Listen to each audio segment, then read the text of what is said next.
I look at farming, and a lot of people have no clue what it is to prepare the soil, to put a seed in the soil, to have it grow into something that will feed you and nurture you.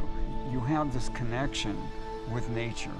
And nature to me speaks so loud if you have the ears and the heart to hear her.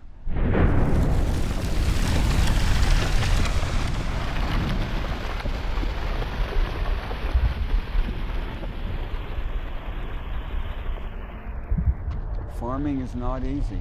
It's a very laborious task.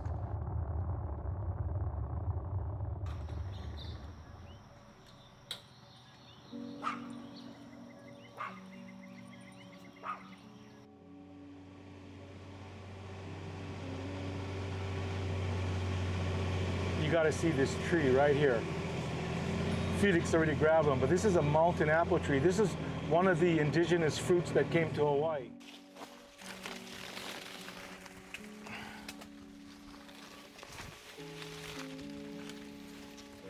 Ah.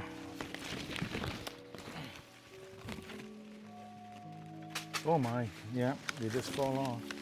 They're still young, maybe a little tangy.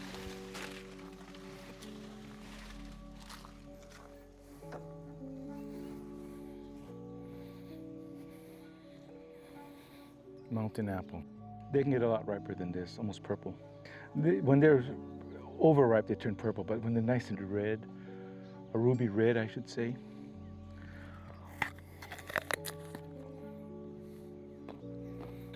Kind of looks like an onion, huh? Well, cut. Too green. Hi, welcome to Bayview Farms. My name is Mark Santiago. I'm the farm manager here at Bayview Farms. We have a 28-acre farm coffee processing operation here in Kailua Kona. Well, Sam's a true local boy from Kahuku. You know, he's made his mark in the food industry as being a head chef in the restaurants and the hotels. All his efforts have come to fruition because he's Sam. He just does what he does, and he's a natural at it.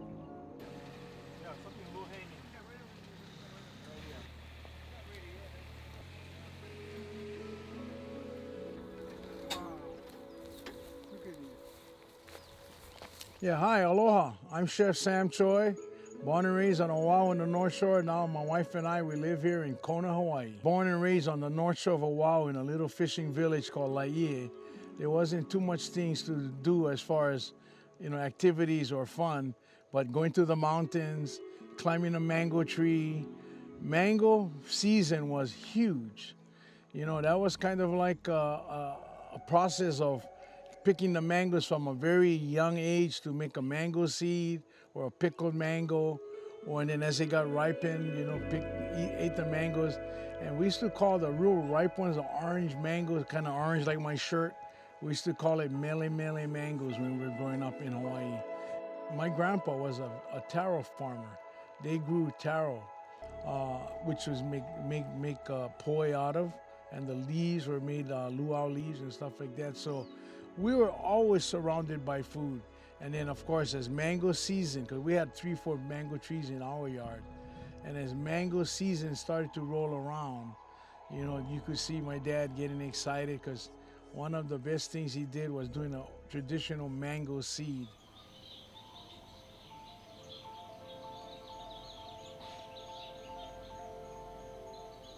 Aloha everyone, I'm Eva Enos and I am the general manager for Bayview Farm here.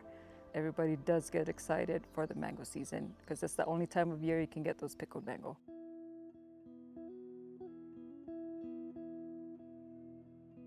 There's always challenges, but right now farmers alone is the weather and things coming into the islands that's affecting our crop, not just mangoes, but the coffee too.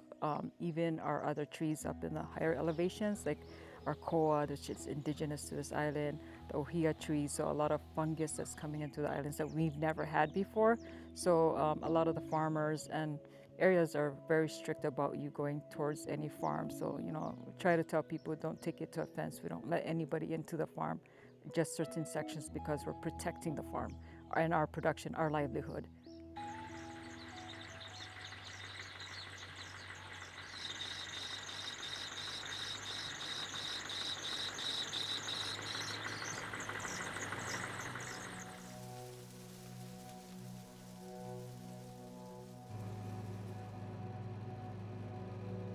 Órale, mi nombre es Luis, soy mexicano de Michoacán. En aquellos tiempos, ¿verdad? Aquí las carreteras estaban más angostitas. Allá abajo, en el pueblo, no había carreteras así como ahorita. La mayor parte es mexicano lo que anda aquí trabajando. Y puro casi de Michoacán.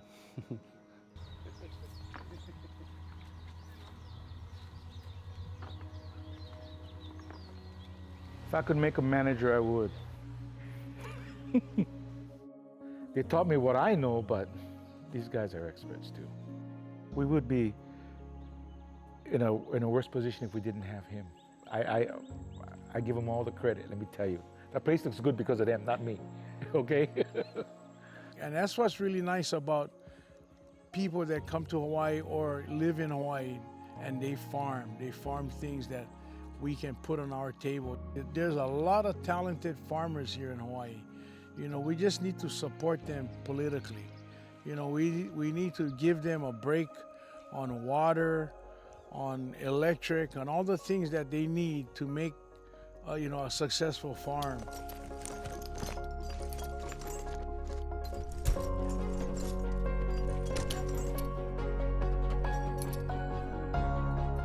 And then we can stop bringing in all this food from the mainland that's picked 1 month before it gets to Hawaii.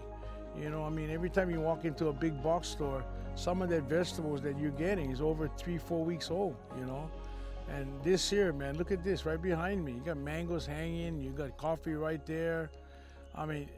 It doesn't get any fresher than that. No tengo nada que decir de los hawaianos así, en contra no, son buena gente. En el trabajo hasta eso que se acopla uno trabajando con ellos, casi como si anduviera uno con otro mexicano así. Sí, así como el rando ya viste allá, así se la lleva uno bien. Go get your basket. Hurry up, go get your basket. Go get your basket. Hurry up, bro. No farms, no food. And coming here, you can go to farmers markets. You can pick things out that are amazing and wonderful. You can help the local economy, which is so necessary right now. It's one of the reasons why I chose to do things at a county facility, because it keeps the money here.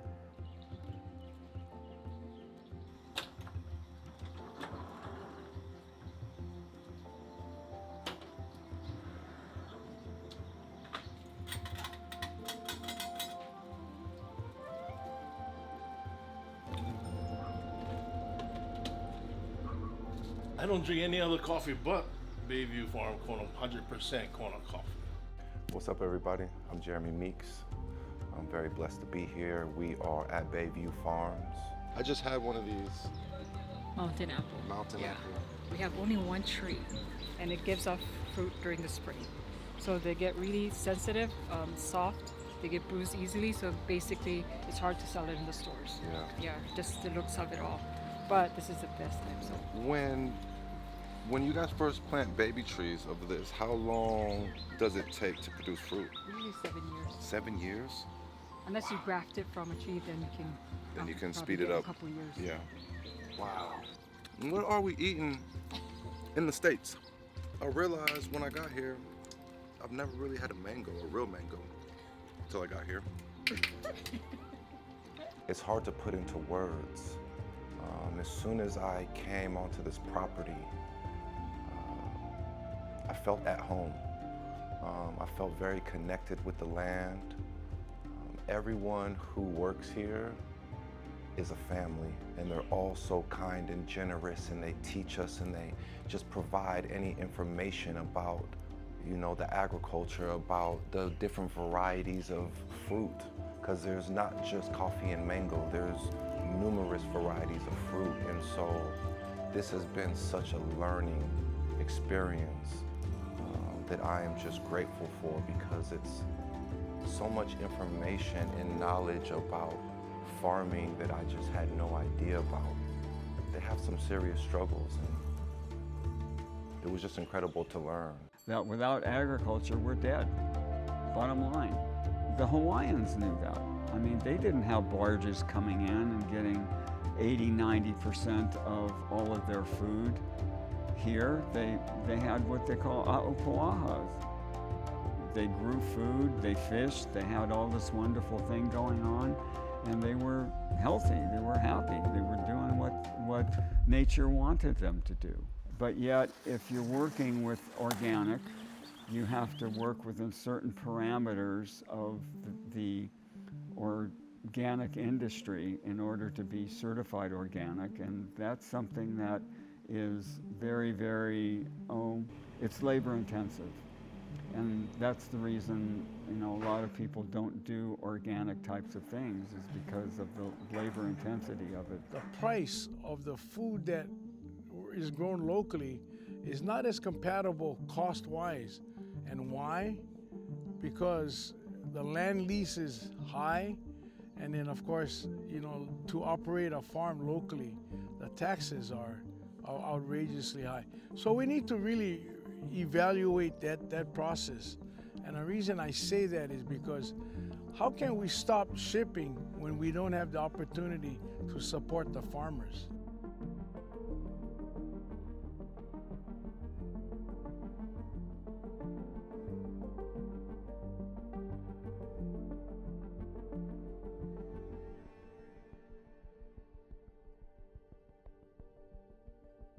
Part of the situation with the food being imported to the islands, we have a growing population. And to sustain that need for more foods, we have to import food to the islands, which has been going on for a long time. But then the land that we have that was once set aside for agriculture is now being utilized for development. So that is shrinking.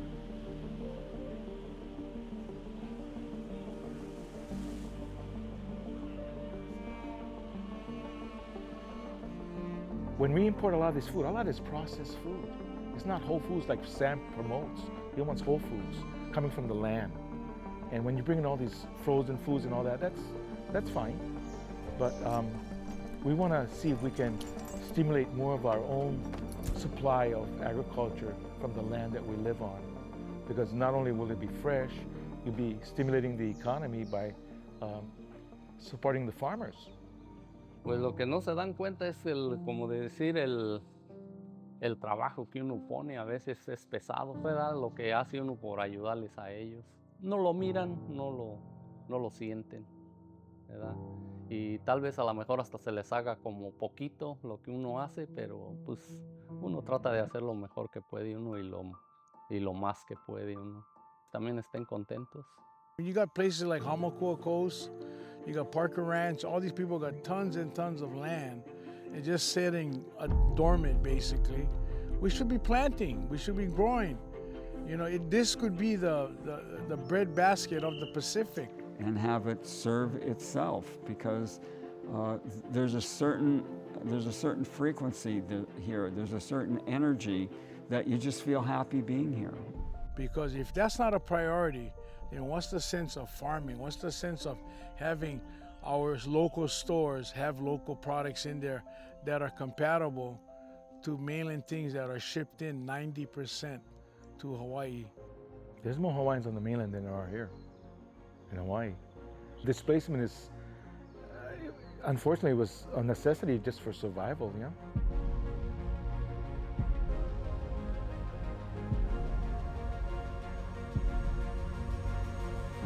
One thing we have going for us, though, that is unique to Hawaii is the family unit. Kids living with parents and parents living with grandparents. And the community has been known to care for their elders, the kapuna. Because my mom used to call every time, because I would leave her my house at 8:30, but get her ready for breakfast, lunch, give her a simple lunch where she can get, because she couldn't walk, she fell down. After that, I said, no, I have to stay home. From there, I stayed home and took care of her until the day she died. In the beginning was hard. That was the hardest job ever because towards the ending of her life, I had to carry. That was a hard part. Sorry. That's good. I don't really talk about it. I didn't regret it. After a while, it's like I loved it. Oh, it's what I did. And if I have to do it over again, I would.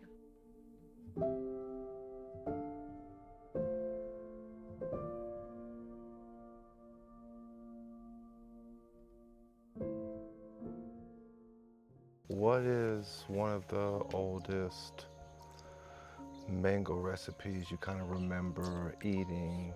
I think, my mom did kind of like an upside down, cake, but she did it with mango. Like when you have the upside down cake with the pineapple in there. My mom did a mango like that, and then her jams.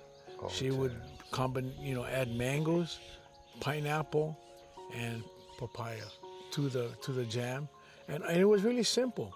The fruits and sugar, that was it. And just reduced it down till it came to a nice, like a chutney or a mango. Man, I tell you, we turned the corner at home from school and we smelled that we're racing home. We want to get there. We want to get there first. We know it's going to be warm because we smell it. Man, get crackers. We had round crackers those days in Hawaii. Well, they still have it. And man, you put a little butter on it and you just put that cheese, marmalade on it. Oh man, it's like it's like bank. You said apple? No, mango, pineapple, and papaya. And Those papaya. 3 things and sugar. That was it. Wow. 4 items. Boom, right there. To create something that's good, it starts off with using great products, and you can't get any better than having these mangoes that were just hanging on the trees, like not even an hour ago, right here in the kitchen. That's how you make a perfect dish. Food brings us together. It really does. We gather and we party around food and music, kanikapila, and all that all just makes this living in paradise a little more enjoyable, because there's a lot of hard work if you want to live here and you want to maintain a comfortable lifestyle.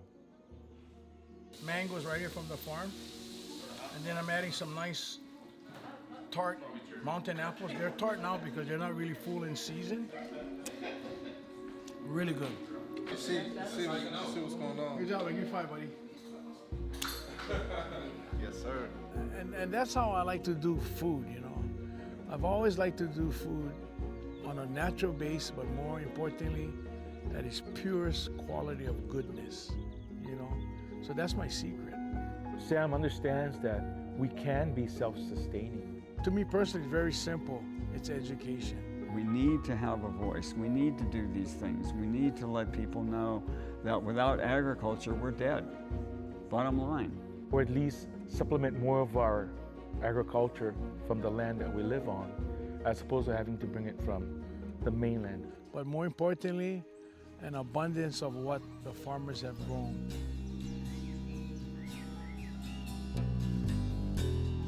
Where there's war,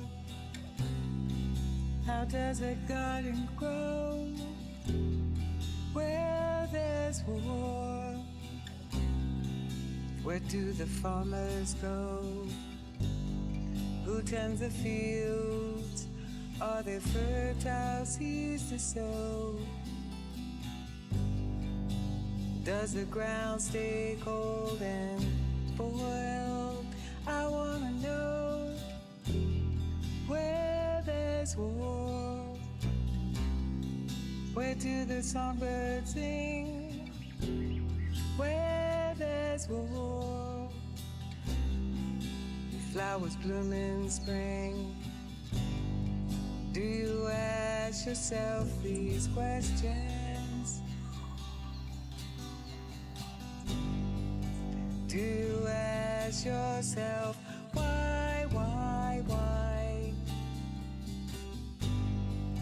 Do you ask yourself, why?